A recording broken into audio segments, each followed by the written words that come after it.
Is the screen visible?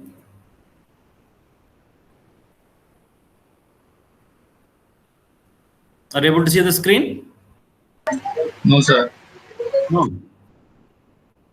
Hey, 1 second.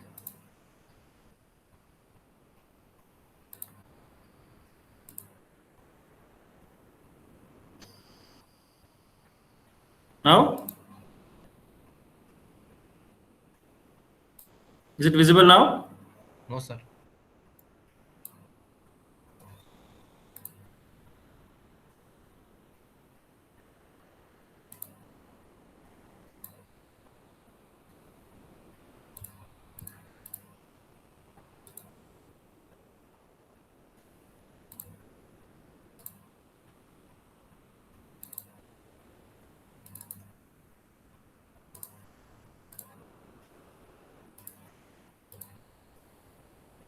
How about now?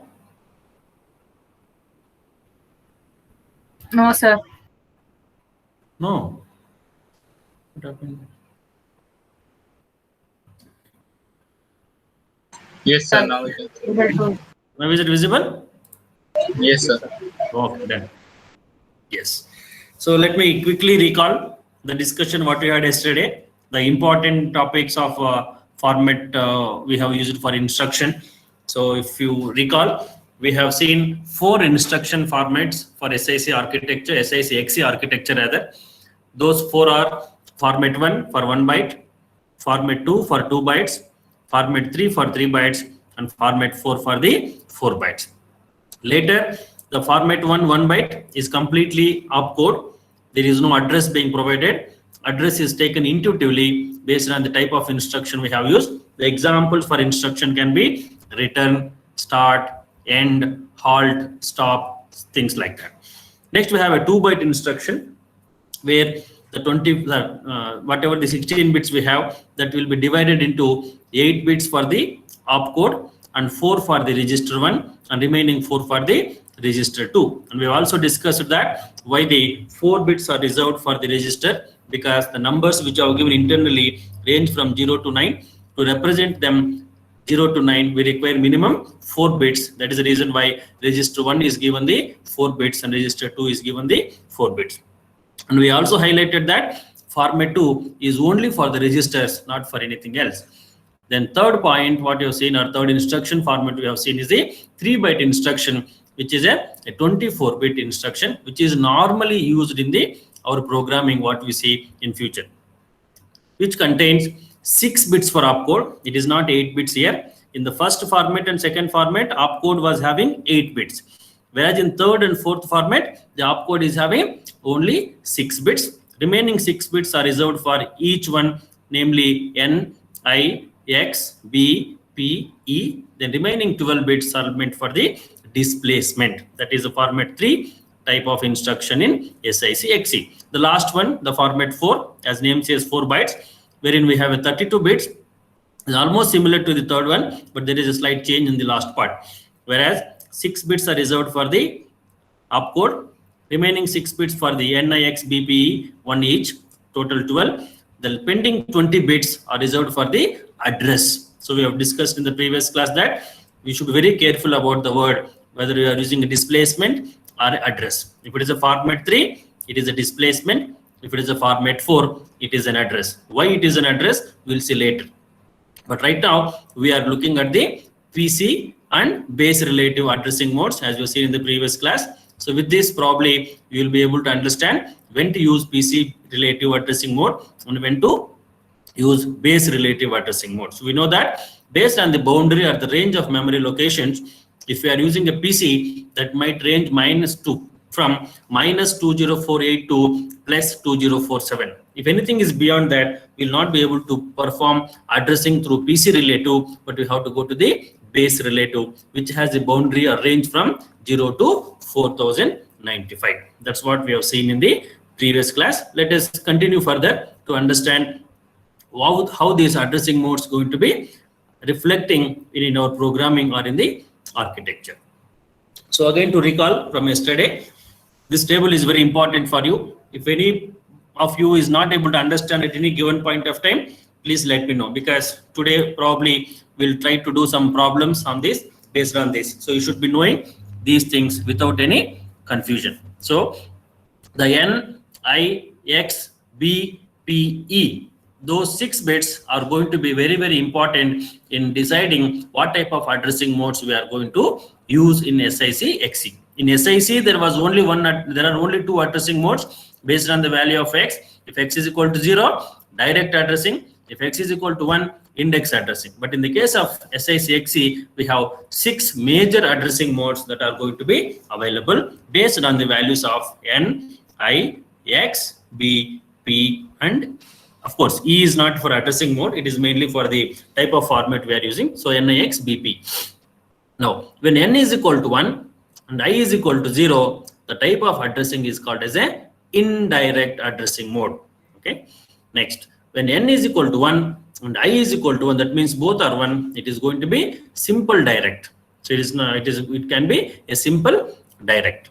Next, when N is equal to 0, I is equal to 1, then it is called as a immediate. So based on the value we have for N and I, we can get 3 addressing modes. If N is equal to 1, I is equal to 0, so N stands for indirect here.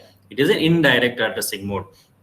When N is equal to 0, but I is equal to 1, so I stands for immediate, so it is a immediate addressing mode. When both are 1, it is a simple direct addressing mode.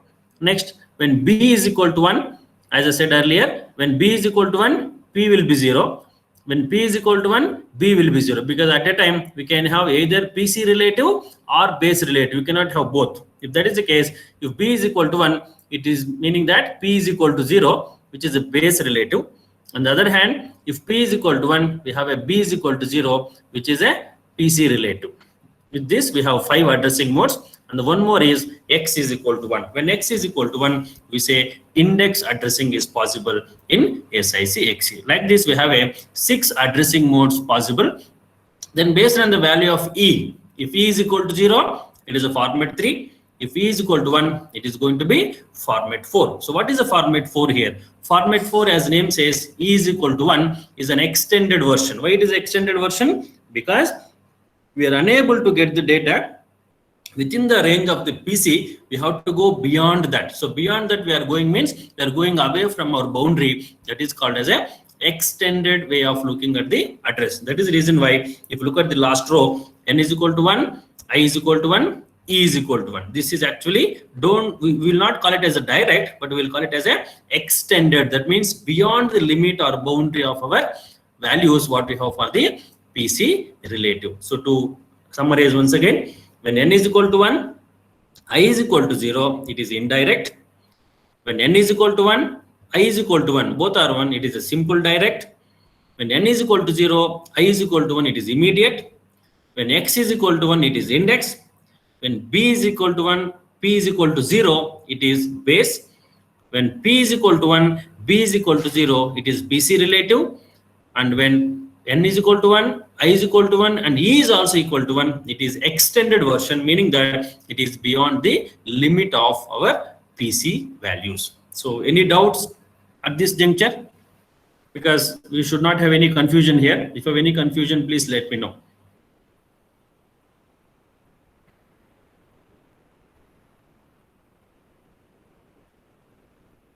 No doubts? Fine. Now, the addressing modes to continue. So as we discussed in the previous class as well. So we have 6 addressing modes and we have listed only 2 here simply because we want to understand how these addressing modes are going to be used. And similarly, we can list all other addressing modes as well. So base relative, B is equal to 1, P is equal to 0. Program counter relative, B is equal to 0, P is equal to 1. And you know that how to calculate the target address. We have seen the same in the case of a index in SIC. So target address is equal to location plus contents of the index register we have seen. Similarly here, when it is a base relative, target is equal to, or target address is equal to contents of base plus displacement. Similarly, when is a PC counter or program counter is relative P is equal to 1, then target address will be contents of PC plus displacement. Observe the concept. B and PC are kept in brackets. When I said when some data or register is kept in the brackets, that is going to be considered as a address.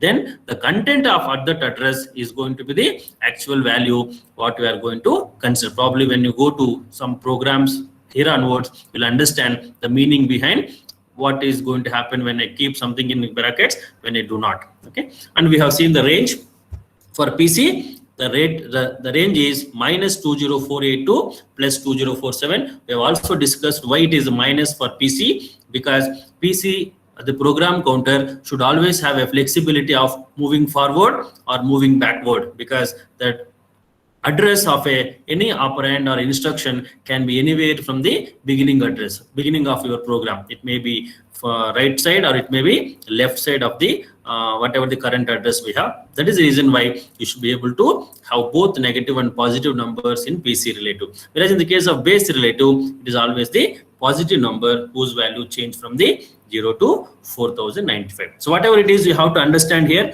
the total number of values that are possible, whether it is PC or base, it is same. It is total 4096 only. Total 4096. That 4096 is the maximum value what you can have in this either PC relative or a base relative. Okay. So with this, probably some future slides will help you to understand the values of NIX BPE. Let us take an example of how to identify or how to visualize the base relative addressing mode. So now we have taken a instruction format. Probably can any of you tell me what type of instruction format it is? Is it format 1, format 2, format 3 or format 4? What is this diagram of base relative addressing represent? Is it 1 or 2 or 3 or 4? Which format does it? Format 3. Very good. Why? Because how do you say format 3 or 4 now? Displacement. Yes. When since everything looks same here, because I have not mentioned how many bits are there, then there is a confusion whether it is a format 3 or format 4. So best way to distinguish is the last part. If it is a displacement, it is a format 3. If it is address, it is going to be format 4. So good, it is a format 3 type of instruction. So first part is opcode. Then we have reserved NIX BPE and displacement. Look at the concept of base relative addressing. We have just seen that when I am using base relative, B will be 1, P will be 0. So that's what the concept we are trying to represent here. Similarly, the another one is a program counter relative. When I'm talking about a program counter relative, the value of P will be 1, whereas the B will be 0. Since it is a format 3, I can give E also 0, because both belong to format 3. I can write E also equal to 0. Similarly, we have direct addressing. This we are talking about a simple direct addressing, wherein when I'm talking about direct addressing, base and PC might be different. Right now, we are not mentioned here, but we will see that later. Similarly, index register X is going to be 1. In direct, actually, N and I should be 1, 1 here. That is missing here. Probably N and I can be taken as a 1, 1 and 1. Next, index register. Since index is X, X can be taken as 1. Again, we have taken the format 3 because displacement is there in the extreme part. Similarly, immediate addressing. When I say immediate addressing, I will be 1, N is equal to 0. When I say indirect addressing, N will be 1, I is going to be 0. So that's how we have to identify based on the type of addressing or based on the type of value we have for this NIX BPE, we can easily identify what type of addressing we are going to use, or addressing mode rather we are going to use here. So to quickly recall, can we understand the addressing modes in deeper sense with respect to immediate addressing mode? So I want your attention here now. We look at the immediate addressing mode. We have, 1 second, let me take some pen. If you look at here, the immediate addressing mode, operand is equal to displacement. Whereas in all other cases, if you look at the target address, even in the previous one, we talked about target address. Even in the previous one, we talked about target address. Even in PC relative, we have talked about target address. Everywhere it is a target address. But in the case of immediate, we are not using target address is equal to, we are using operand is equal to displacement. So I want your attention here, because when I say immediate addressing, as the name says immediate, the value is directly provided. The value is not stored anywhere else. The value is directly provided in the instruction itself. That's what we have to understand. There are, even though immediate addressing mode, and addressing mode definition says that the value of my operand is located at some location, but exception is immediate addressing. It will not specify the address, but it will specify the actual operand directly. That's why we call it as a immediate addressing. As the name says immediate, the value is immediately or directly provided to the instruction, rather than storing it in some location, then fetching it. We are providing as part of the instruction itself. So please understand the address mode of immediate, where the operand itself is directly considered. That is a value what is being used for that particular instruction. Next, again to summarize, so base relative addressing, n is equal to 1, I is equal to 1, b is equal to 1, p is equal to 0. Program counter, n is equal to 1, I is equal to 1, p is equal to 1. Direct addressing, which is a simple direct addressing, n and I will be 1, others will be 0. If it is index, x will be 1. If it is immediate, I is equal to 1, n is equal to 0. Indirect, I is equal to 0, n is equal to 1. And simple addressing, that's what we have been talking about. It is going to be normally n and I is equal to 1. That's what we'll be using in our case. Okay. Next. So with this, let us move on to the last two topics of our SIC architecture, because we have a 7 concept architecture: register set, memory, data format, instruction format, addressing modes, which I have seen now. Now we are going to the instruction set. Instruction set, we know from SIC point of view, SIC has very few or limited instructions, simply because the instruction format is only one. Whereas in the case of SIC XE, we have 4 instruction formats, we have 6 addressing modes.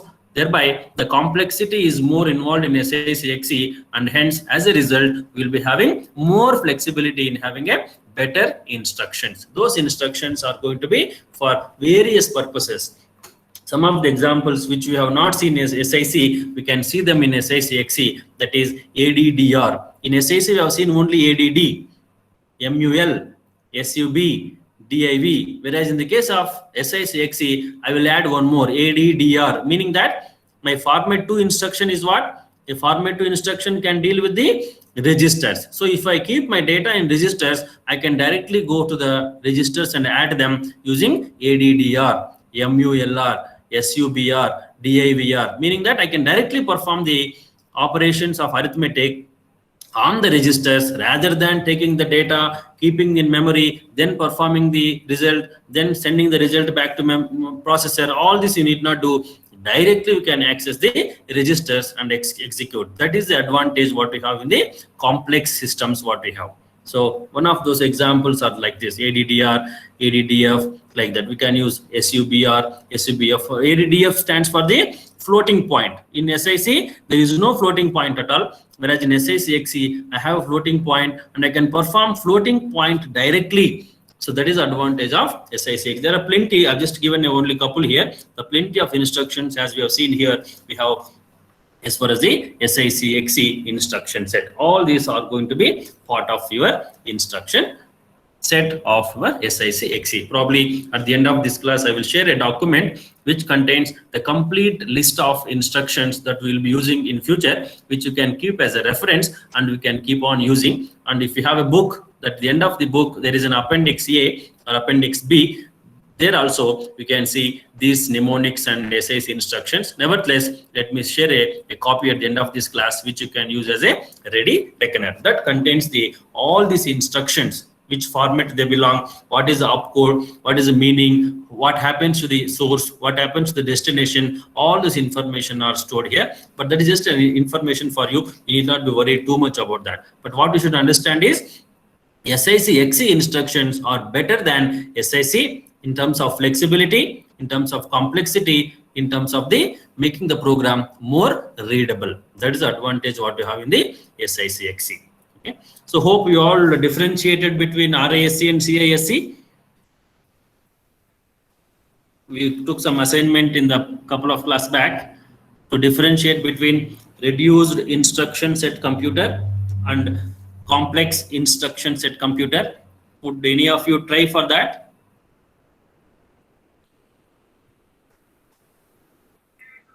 Yes, sir. Yeah. Okay. Can you say something about RISC if you have done something? Just to understand, don't worry. What do you mean by RISC? What is the key differentiator between RISC and CISC? RISC is emphasized on software and CISC is on hardware. Okay. Okay, and then less registers are used in CISC and more registers are used in RISC. But you are telling reverse. Sir? You are telling reverse. RISC is reduced, no? As the name says reduced, it will have less registers. When I say CISC, it is a complex, meaning that more registers. So take SIC as an example for RISC. So how many registers are there in SIC? There are only 5 registers. So take SICXC as an example for CISC. How many registers are there in SICXC? 9 registers. So you understand RISC from SIC point of view, SICXC from CISC point of view.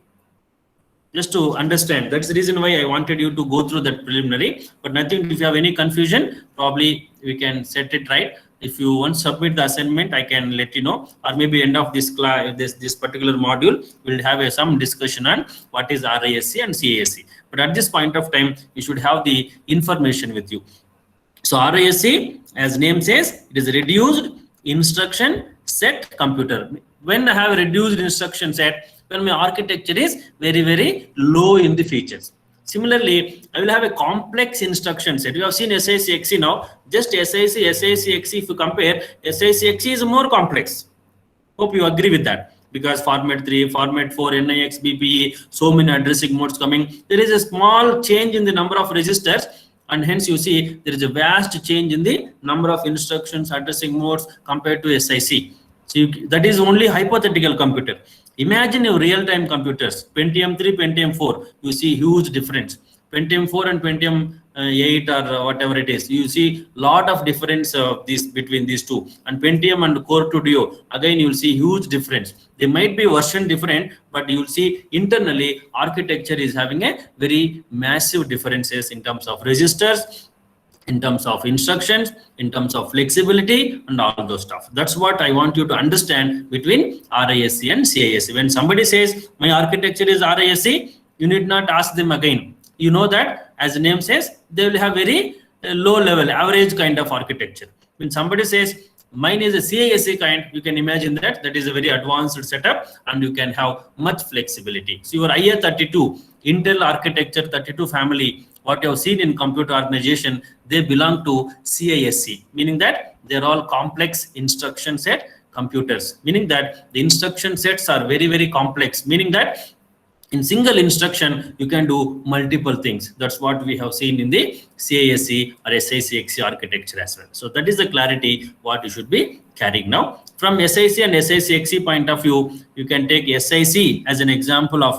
RISC, that is reduced instruction set computer, while SICXC as an example for CISC, that is a complex instruction set computer. So hope that is clear to you. Now, the last topic is input and output. If you recall SIC, we had some limitation. The limitation was we can only transfer at any given point of time 1 byte. If you want to do more than 1 byte, you have to repeat the set of instructions, which is the TD, RD, and WD. But now, SICXC, as you know, it is an advanced version. Here, you do a block transfer, meaning that minimum some bytes, number of bytes, group of bytes, or a word we can transfer. If that is the case, we call it as a channel. So there is IO channel in SICXE which is capable of transferring data more number of bytes at one time. So whereas SIC used to transfer 1 byte at a time, whereas SICXE with the more complexity is able to transfer more number of bytes at a time. That's why we call it as a block of bytes, or there is a channel, IO channel. Channel means like a water channel. In a water channel, you are going to send a huge volume of water. Similar to that, in IO channel, we can send more good number of what you call bytes as a data transfer. Same applies here as well. So SICXE is capable of transferring more number of bytes at a time through the IO channels. And the instructions what we'll be using in SICXE for this purpose is SIO, TIO, HIO. SIO for the starting your IO channel, TIO to check whether IO channel is free to send the data. If it is free, we can send the data for both read as well as write purpose. Then stop the channel if you want to stop the transfer of data, because at a time is like a reservoir. If you open the gate, lot of water will flow and you have to stop it so that water need not flow or water may not flow. If that is the case, lot of data flows in the channel and you want to stop the data flow, you have to halt the operation of the IO channel. So for that purpose, we have a 3 specific instructions that perform starting of IO, testing of IO, and halting of the IO channels. So this is precisely about the various architecture fundamentals what we have as far as the SICXE is concerned. So I will take a small pause here. Meanwhile, I want all of you to have a paper and pen with you. Let us do some exercises. So meanwhile, let me take the attendance. So before we complete attendance, you can have a small paper with you and a pen, so that let us see how you can understand identifying the addressing modes. Okay. May I have attendance? Asta? Asta?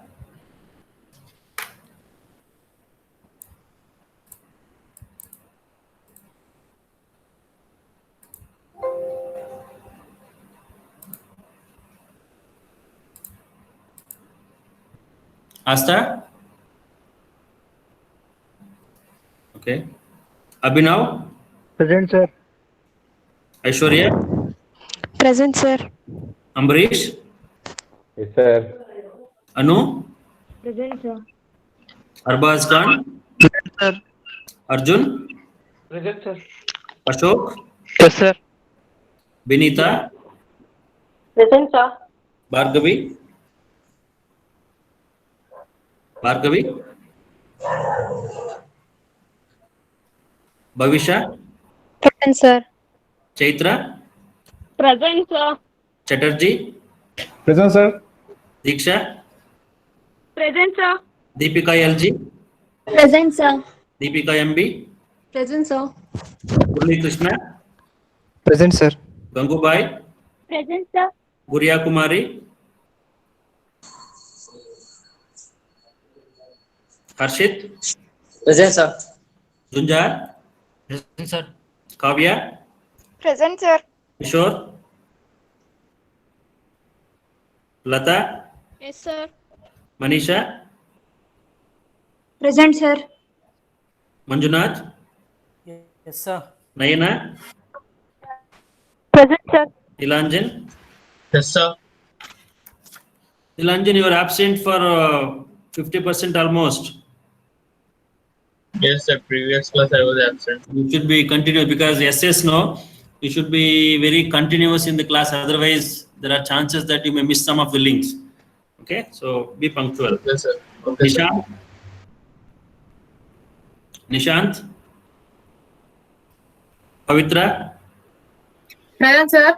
Maithili? Present, sir. Priyanka? Present, sir. Pavan Kumar? Pavan? Present, sir. Present, sir. Akash? Sir, I didn't receive today's class links in my mail. Hey, how come I have sent all? I didn't receive, sir. One No, of my same friends. link. Hey, every day it is the same link only. Oh, okay, That's sir. why I made it a common link. I'm just sending for your convenience, but it is the same link. You can join in. Okay, sir. Okay? Yes. Akash? Rajeshwari, Present, sir. Rakesha,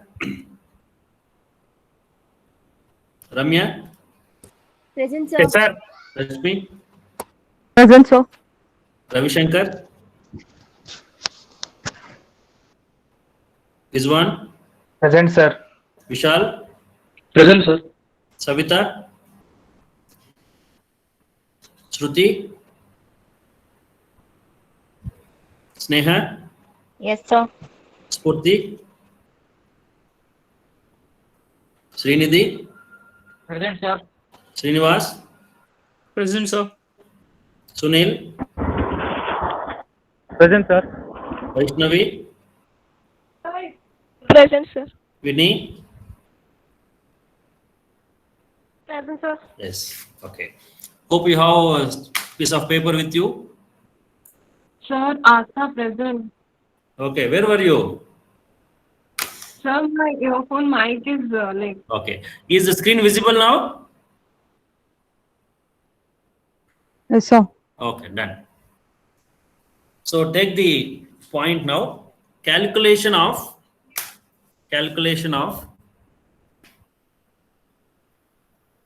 target address. That is the heading. Calculation of target address. If you're finding any challenge difficult, please let me know. I'm trying to explore. Can we do like this? So if you have any challenge, please let me know. Calculation of target address. So first one, you can copy that. Consider the contents of base register. So below that you write within square brackets capital B is equal to whatever the number it is, that is 0033. Next, below that you write object code is 134000.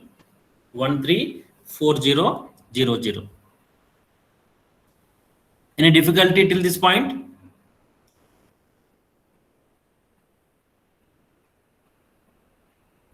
No, sir. Fine, great.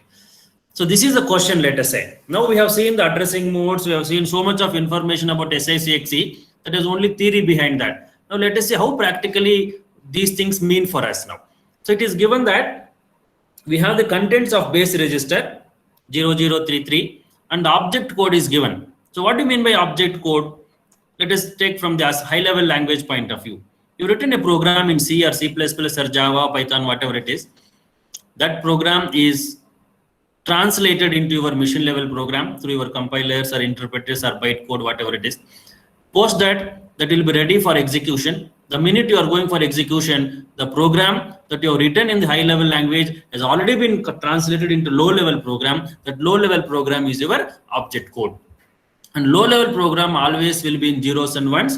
And you might have seen in the digital electronics or fundamentals of computer organization, for the convenience, we are going to group all the bits into hexadecimal. Tomorrow, if somebody asks you, you have studied so many number systems, binary number system, octal number system, decimal number system, hexadecimal number system, which is the one that is used in the hardware of the computer. So which is being used by the hardware? It is nothing but your hexadecimal number system. We are not going to use directly your decimal. We are not going to use directly octal, but hexadecimal representation is there as we did for a byte. What is a byte? A group of bits. I know I need to go for a bits, but I cannot deal with bits in a practical sense. So I am going to group these bits into byte. In the same sense, we want to deal with zeros and ones, no doubt, but we cannot deal with zeros and ones directly. So we are going to group them into either octal or decimal or hexadecimal. In that, hexadecimal is more flexible, which is going to take a less space to be occupied in the system. Thereby, hexadecimal number system is being used internally by the system. Later, further, it will be defined into your zeros and ones. That is ultimate. But for us to understand, the object code will be always in the hexadecimal number. So what I want to say here is After that 134000, within brackets, you write H. You written object code 134000, write within bracket H. H stands here. It is a hexadecimal code, because you should not get confused, because these numbers are there in the decimal system also, and these numbers are there in the octal system also for this purpose, and we also have them in the hexadecimal. You should not get confused between these two, and hence it's better to write H, or otherwise the entire system software, we 99.9% of the time we will be using hexadecimal only. Even if it is not mentioned, you can take it as a hexadecimal. But to start with, let us have the good practice of representing them in H, because you will understand every time that, okay, it is not a decimal number, it is a hexadecimal number, until you get acquainted with this type of terminology. Now, having said this, we are given with object code and we are given with the base address contents. So whatever I said earlier, if you keep something in the square brackets, meaning that is going to be the content of that particular register. Since we have kept B in square brackets, what is the meaning now? The register B, which is the base register, is containing the value 0033. And we know what is the purpose of base register? Base register is used for the purpose of base relative addressing, and hence what is stored in the B is nothing but some value that is used for the purpose of a base relative addressing. That's what we have to understand from this line now. What is being asked now? To calculate the target address. We are going to calculate the target address, and we know target address of a base relative addressing mode, target address of a PC relative addressing mode. We know the target address of immediate addressing mode. We know the target address of direct, indirect. All those we have seen. TA is equal to something, something. Okay. Now we need to calculate what is that TA is equal to that value. But it is a reverse process now. Normally, what is given? Instruction is given. Then from the instruction, object code is calculated. So you write a program in high level language, you write a program in assembly level language, then that will be translated into object code. But we are given the reverse process now. We already given the object code. Now they're asking us to calculate the target address. We can do so, nothing to worry. Okay. What is the process now? So list that 134400, what we have here, probably you can use that as it is. So this is what 134000, what I got here in the object code. I have grouped them into 2 to 2. Why? Because here in SIC, everything is going to be splitted into 2 nibbles. For example, we know that we have a 4 formats of instructions: format 1, format 2, format 3, format 4. And we know the format 1 is a 1 byte, format 2 is a 3 bytes, format 3 is a 3 bytes, and format 4 is a 4 bytes. That byte of instruction is divided normally in architecture of any hardware into lower byte and higher byte. Lower byte or upper byte, like your LSB and MSB, a given byte is divided into 50%. One is for the lower side, other one for the higher side. Similarly here, whatever 134000 we have to visualize them as a 13 as on one group, 40 as another group, 00 is another group. Why the group? Because this represents one character, this represents another character, and this represents another character. And we know that in SIC or SIC, character means 1 byte. When you divide 1 byte into 2 equal pieces, each one will be nothing but 4 bits, which is a nibble for you. So whatever the 6 characters what you have got here, they are going to be finally considered as a groups of 2 from left to right, meaning that they are going to represent 1 character at a time, and each character is divided into 2 nibbles. This 1 and 3 represents 1 character, 4 and 0 represents 1 character, means 1 byte, 00 represents another character, another byte. So how many bytes now? 1 byte, 2 bytes, 3 bytes. Totally we have a 3 byte object code. When I have a 3 byte object code, what type of instruction format does it belong? It should be either format 1, format 2, format 3, format 4. We know that format 3 means it is a 3 bytes, and hence I can say that this object code belongs to format 3 instruction. Any doubt up to this?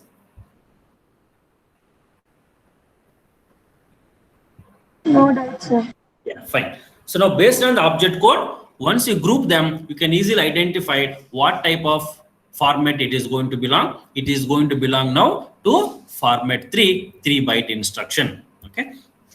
Now, having said that, since we know that this is an hexadecimal form and I need to convert them into individual bits, then only I can do some access, because if you look at the format 3, first 6 bits for opcode, then NIX BPE 1 bit, then followed by the last 12 bits are going to be our displacement. So unless I divide them into binary, I cannot say which are those 6 bits for opcode, which are those 6 bits for the NIX BPE, which are those 6 bits for the displacement. So I will further translate them into binary, and it is very easy to translate an hexadecimal number to binary. Each character you can take and convert them into 4-bit 8421 code. 1 means 0001, 3 means 0011, 4 means 0100, 0 means all zeros. So all zeros, all zeros. So depending upon what type of value we have in hexadecimal, we can directly convert them into 8421 code. Hope you're all familiar with this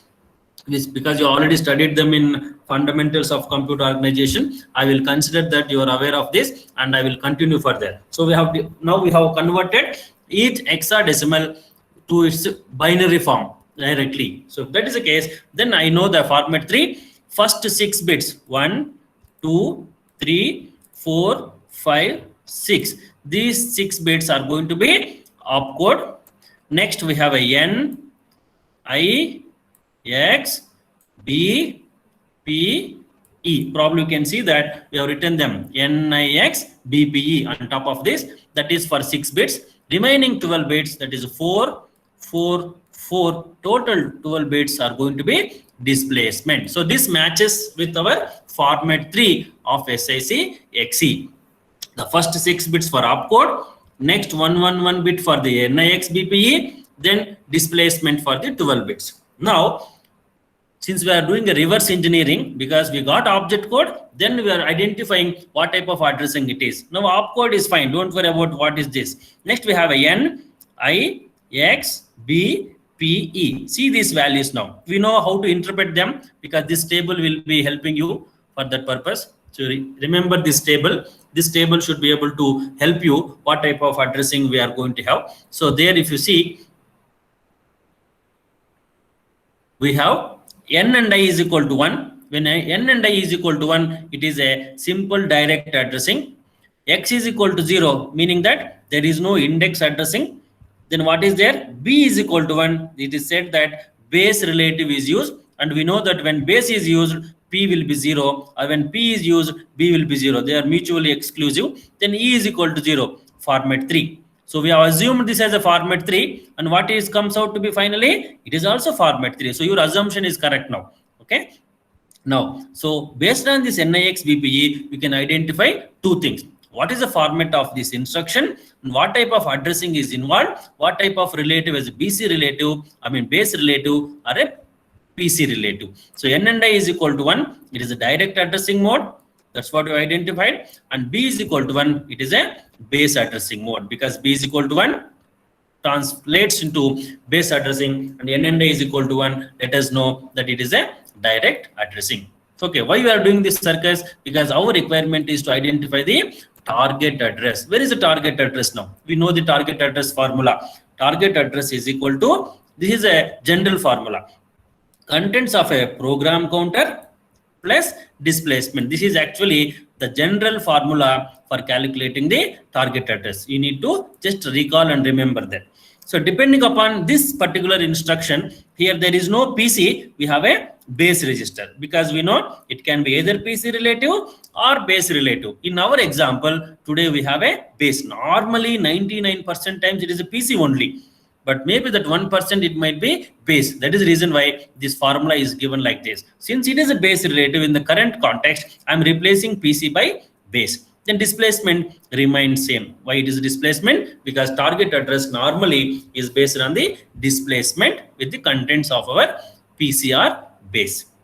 Now, do we have the value of B now here? Yes, it is already given in the question that the contents of B is nothing but 0033. What is the displacement? Displacement is this part. That is this, this and this. This is the displacement. I got this. So I'm going to add the contents of B and the contents of displacement, what is given in the opcode, I mean object code. Then if I do that, I'm going to get 033, which is my target address. Okay, so you can copy this. If you have any questions, if you're not able to understand, please let me know.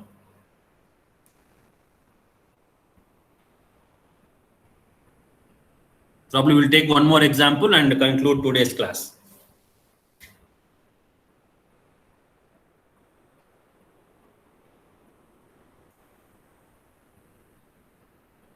Any doubts so far? No, sir. No doubts. Clear? If you have no doubts, the next question I will give it to you. You have to do on your own. If you have doubts, then I will do that. Because I want to make sure that you all understand. That is the purpose. If you have no doubt, displacement yeah, please tell. Sir displacement calculate ಮಾಡಿರೋದು ಹೇಗೆ ಅದು? ನೀವು ಮಾಡಿಲ್ಲಲ್ಲ, ಇಲ್ಲಿ ಮೇಲೆ ಬಂದಿದೆಯಲ್ಲ. See, displacement is already given in the question only. We are demystifying. It is given, no? This 0, 0, 0, it is not created by us, no? It is given. From that, I know the format 3. What is the format 3? First 6 are opcode, then NIX BPE, then displacement. 12 bits for displacement. That is the format of format 3. And that 12 bits is nothing but 0, 0, 0. I have added 0. Maybe one extra 0 is confusing for you. Don't take it. Take 0, 0 only. Okay sir. Yeah. Anyhow, take the next question. Let us see how much you understood. Consider the contents of PC. Consider the contents of PC as 0003. Take the contents of PC as 0003. Object code as 17202D. D for Delhi. 17202D. Because in hexadecimal we have 0 to 9, A to F. So we can get these characters also. And we know object code is always in the hexadecimal. So 17202D, as I advised earlier, write H within brackets so that you know that it is a hexadecimal code. Now get me the target address. The same process. You can go through that and understand and let me, what is the target address for this? You can solve in the same process, same lines.